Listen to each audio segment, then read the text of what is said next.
You ever watch somebody basically snitch on themselves on their own Facebook page? Because that's exactly what 18-year-old Neil Prince did.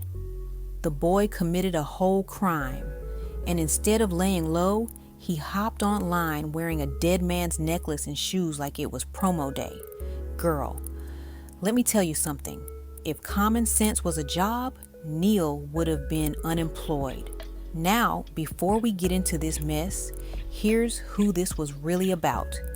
Donovan Barfield, 28 years old, a father, another baby on the way, a man who was just trying to live life, keep his space together, and take care of his people.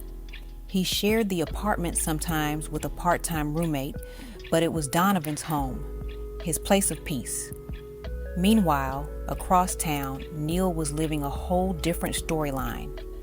At 18, he already had a home invasion charge and had been given a second chance through the Home's Youthful Trainee Act. Translation: the court basically said, "We know you young, we know you messed up. Here's a clean slate if you do right." But hey, when you're not ready to leave the streets alone, a clean slate starts looking like a blank wall to scribble on. Neil's circle included 15-year-old Willie Fletcher and 20-year-old Anthony Brown. 3 ages, 3 levels of immaturity, 1 terrible plan. December 14th, Lansing police pull up for a welfare check at Donovan's apartment.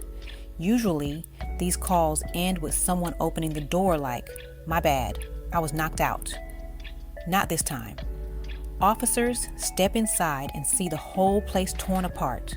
Drawers open, things thrown everywhere, bed flipped, and Donovan gone. 6 gunshot wounds. No chance, no warning, no goodbye.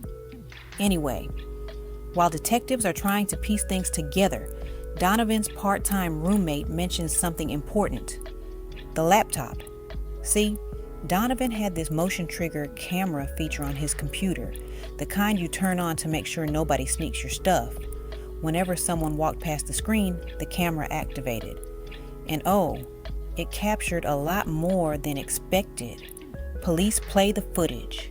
And girl, the disrespect was loud. 3 individuals in Donovan's space ransacking the home like they paid the rent. And the clearest face in that video? Neil. No mask, no hoodie, no attempt to hide. Just vibes and felony energy. It gets worse. On social media, Neil had been posting pictures flexing in the exact items taken from Donovan's apartment. The shoes, the necklace, all of it.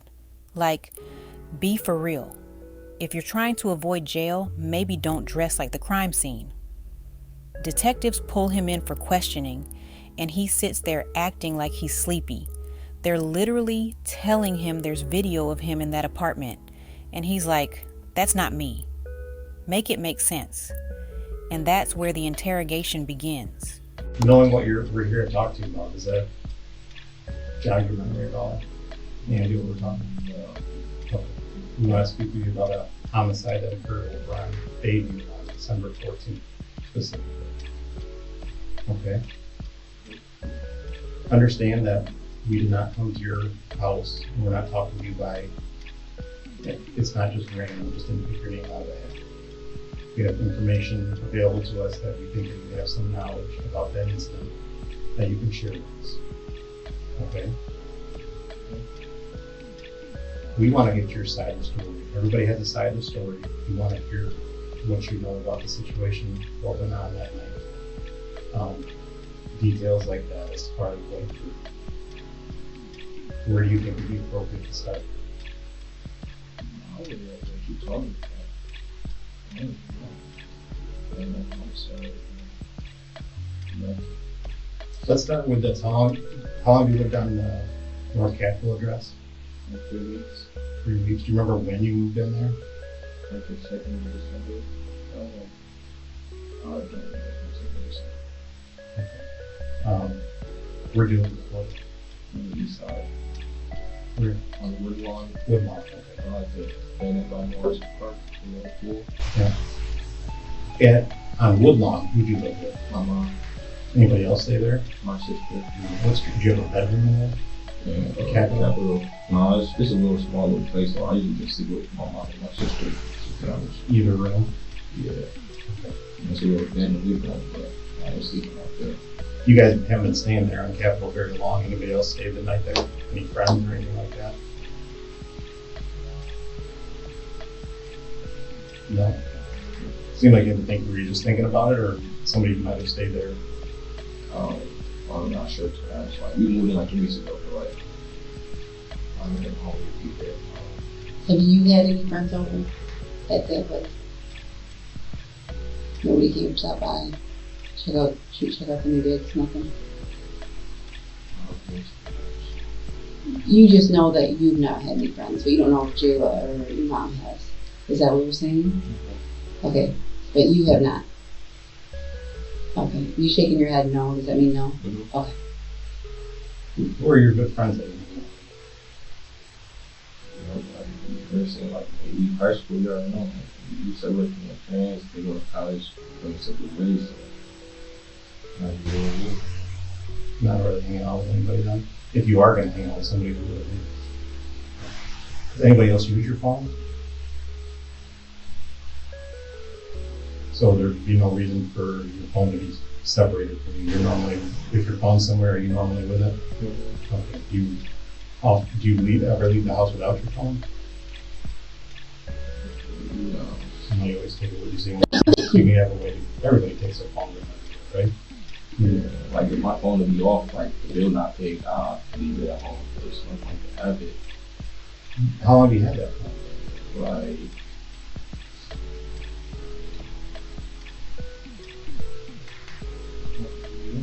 sister paid it. A month, 2 months, 6 months, a year? You don't have to, it doesn't have to be exact. I want to say, like, no, then when we lived on Woodlawn on the east side. Okay. Have you had service the whole time you had that phone? Not the whole time, like, I just recently got turned on. Remember when you had it turned on? Like, who pays the bill? You or mom? Or My mom.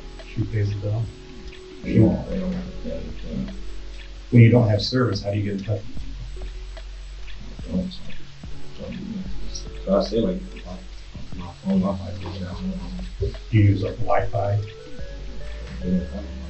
No, I mean like when you're out and about to communicate, so you can communicate with people. No. I don't tweet, like, it's all about me. I'm just gonna do that. When you do communicate with people, is it generally through text, Facebook Messenger? Usually, like, they'll call me or something. Do they call normal, or a lot of people make calls through Facebook Messenger nowadays too? I get called normal or they'll FaceTime. Number of FaceTime? Okay. And you said you don't really remember where you were on the 14th?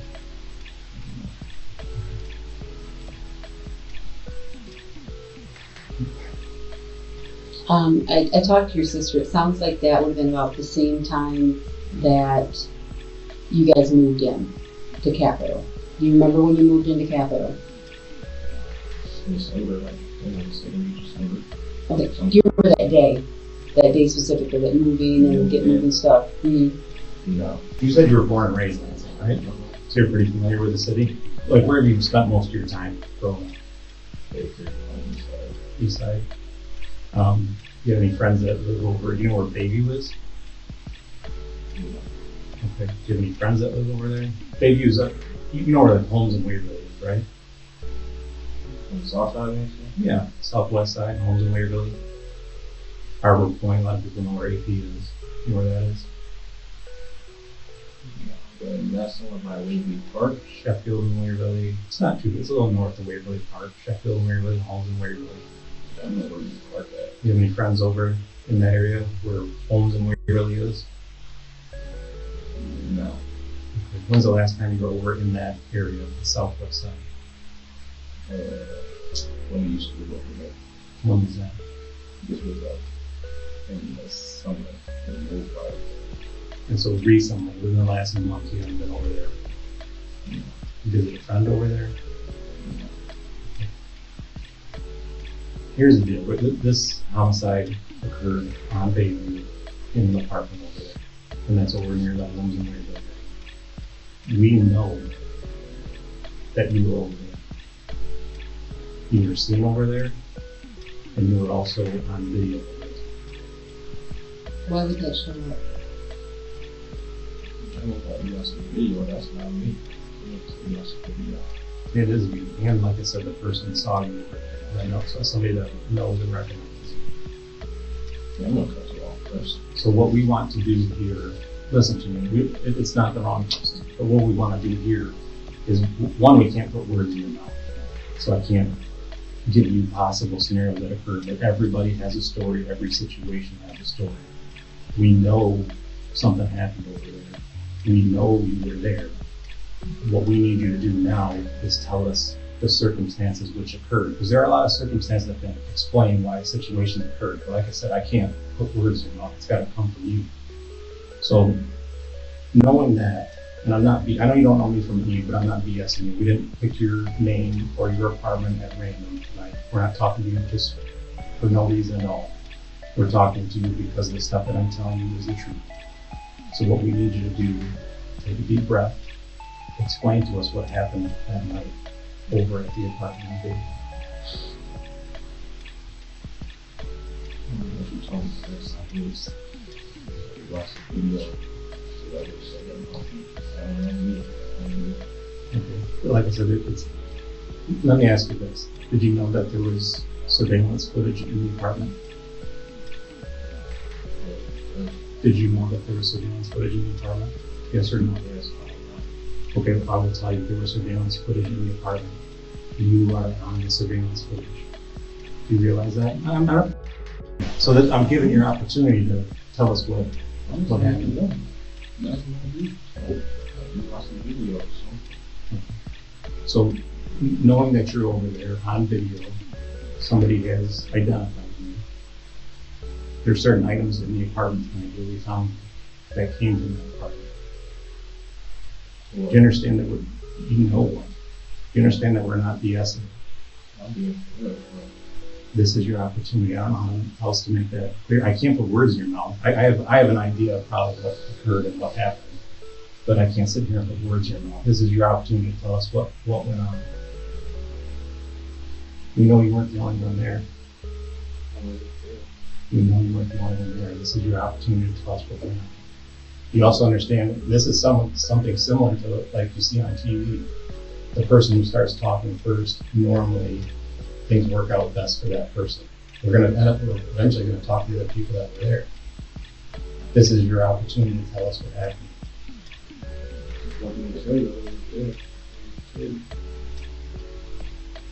Neil, do you understand the way DNA works? Mm-hmm. Okay. And you understand that we have your DNA on file from another incident, correct? You were wrapped up in some type of burglary. You were arrested for something in the past. Okay. And then they typically take your DNA for something like that.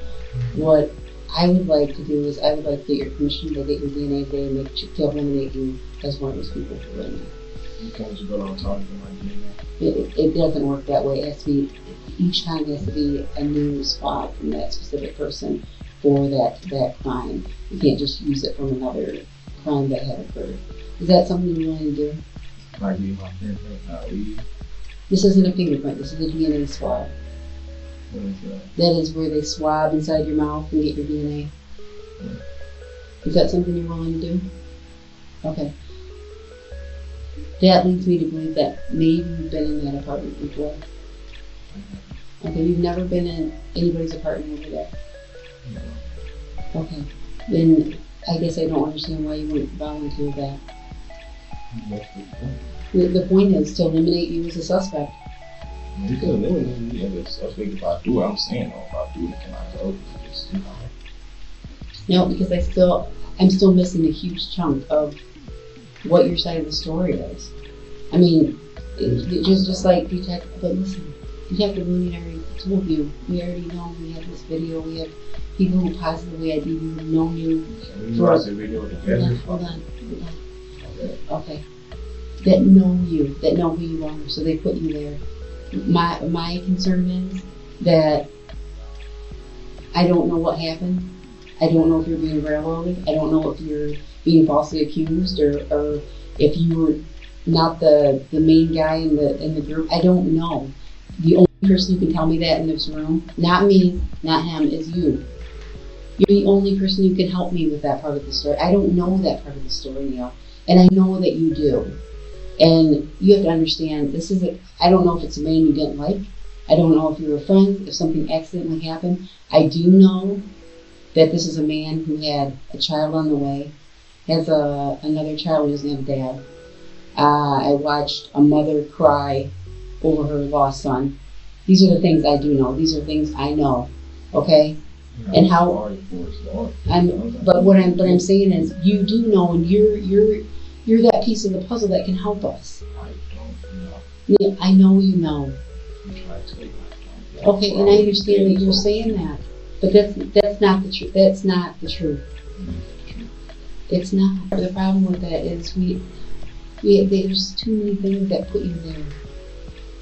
There's a dead man's property in your apartment that you've only lived in for a couple weeks, you're telling me. What?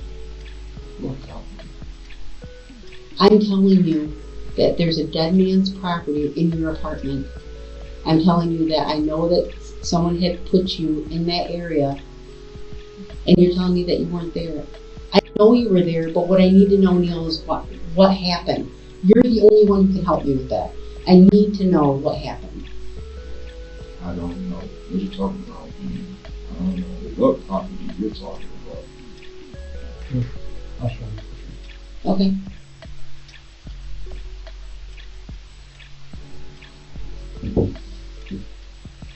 How come on that go? What's that? How come on that go? It goes on that bill for 150. Yeah. Who'd you get them from? They don't know. They don't have a picture. How'd you get them? I bought them. You had to contact somebody from Letgo, so who'd you contact? I don't remember the name. You just go through category that you want. You find it. That's it. Mm-hmm. When did you buy them on Letgo? Maybe back in December. You get in December, and December 1. I agree.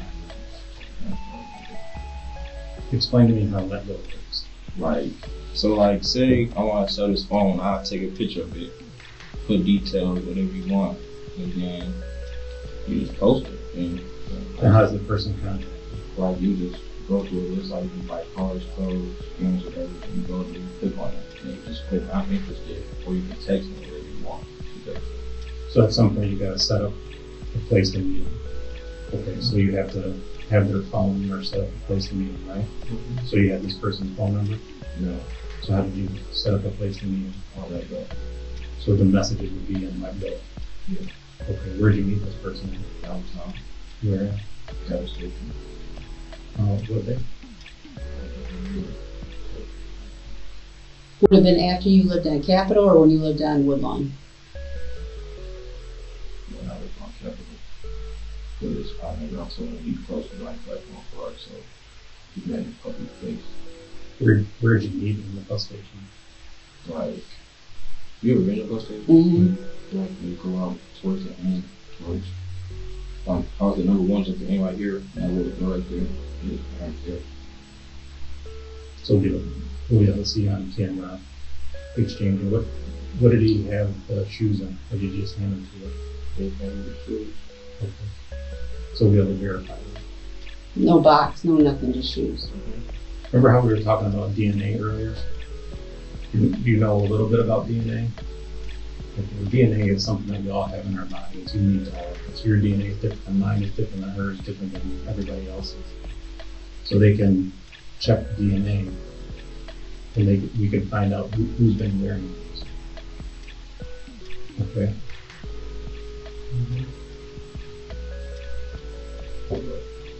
Well, if the victim's DNA is in there, how do you think that's going to look? The dude that died, Mm-hmm. I don't know. What's that? They don't look bad on me, but I probably want to do it. But see, that's the problem. We can see you in that video, and we can see you grabbing the shoebox. What do you do? That was the video I've already told you about. From the dead man's house. That's the part that I don't think you're understanding. Like, we're not BSing you on the video part. There's video of you grabbing the shoes. Those shoes were found where tonight? In your apartment. There is. I'm not lying to you. I'm assuming you hadn't heard about it till you told me. Do you hear anybody else, anybody you know, talk about a video that you were on in a dead man's house until today? So you never even knew it existed.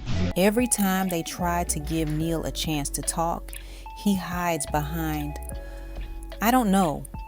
I wasn't there. That wasn't me." Even when they remind him the people he was with will eventually talk. Even when they tell him he could help himself. Even when they warn him what silence will cost, he doesn't budge. At this point, detectives don't even need a confession. The camera did the heavy lifting. Social media did the rest. When they bring up hauling him downtown, Neil suddenly perks up. He asks for water. He wakes up for real. But it's too late. The evidence is already locked in. Eventually, police obtain his phone records, his Facebook records, and every message tied to his accounts. That includes him bragging about the crime. On a jail call, he even says, "Tour was fun. I got to do it again." Let me tell you something. Jail phones are not private. They are basically live streams for prosecutors. Neil Prince is charged with murder and sentenced to life in prison without the possibility of parole. He was 21 at sentencing. His accomplices also face their consequences. Anthony Brown receives life. 15-year-old Willie Fletcher gets 28 to 60 years. 3 young lives thrown away for what? A robbery worth maybe a few $100s. Make that make sense. Donovan never got the chance to meet his new baby. A family lost a son, a father, a partner, all because 3 people walked into a home and decided nothing inside that apartment had a heartbeat worth protecting. When you look at this case, you see how fast one choice can ruin every life in the room. And you see how the truth shows up even when nobody wants to say it out loud. Cameras remember, phones remember, the internet remembers, and silence doesn't save anybody. Thank you for watching today's video. If you're new to Crime in Cold Light, make sure you subscribe so you don't miss the next breakdown. And if you've been rocking with us, you already know there's always more to uncover. Check out one of the wildest cases we've covered right here, or catch one of the newest uploads right over here.